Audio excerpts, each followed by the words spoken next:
He had everything: dreams, talent, potential.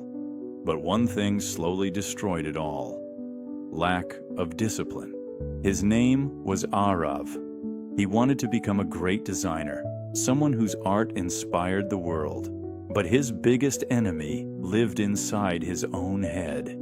Every time he tried to focus, his mind jumped somewhere else: social media, games, random thoughts.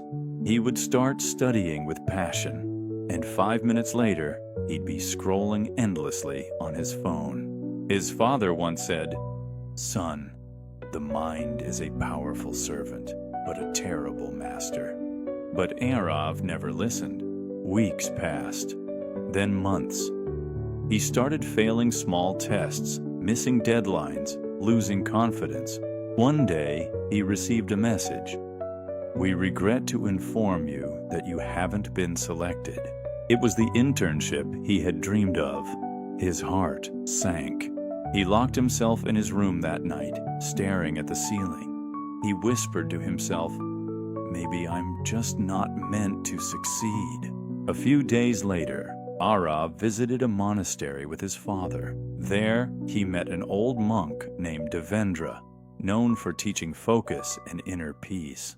The monk smiled and handed Arav a small cup of oil. "Walk around the temple 3 times, he said, "but make sure not a single drop spills." Arav nodded, thinking it would be easy. As he walked, people passed by. Birds chirped, children laughed. Every time he looked around, a few drops spilled. When he returned, half the cup was empty. The monk asked gently, "Why did you spill the oil, my son?" Arav replied, "I got distracted by everything around me." The monk smiled. "That oil is your goal. The distractions, your thoughts, your fears, your temptations. If you let them control you, you'll lose your focus, just like the oil." Those words hit Arav deep. He realized that his mind wasn't weak, it was undisciplined. The next morning, he decided to start small. He woke up at the same time every day. He practiced deep breathing for 5 minutes.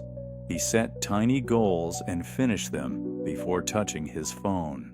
It wasn't easy. His mind kept fighting back, craving comfort, distraction, escape. But every time it wandered, he brought it back again and again. He was no longer fighting the world. He was training himself. Days became weeks. Weeks became months. He started feeling something he hadn't felt in years: peace. 1 year later, a national design contest was announced. Create a masterpiece in 6 hours. The hall buzzed with noise and tension. Students rushed, erased, panicked. But Arav remembered the cup of oil. He blocked the noise, breathed deeply, and focused on one stroke at a time. When the results came, the hall fell silent. The judges smiled and said, "First place, Arav." The crowd clapped, and Arav's eyes filled with tears. He looked up, not in pride, but gratitude. The monk said softly, "You have learned the greatest secret of life. Control the mind, and you control everything." Arav bowed and said, "Thank you for teaching me how to master the wild horse within. Your dreams don't die because you're not talented. They die because you let distractions steal your focus. When you discipline your mind, you stop being a slave to your emotions and become the master of your destiny." If this story touched you even a little, don't just feel motivated, act. Like this video, share it with someone who needs hope, and remember, your next chapter begins the moment you decide to discipline your mind.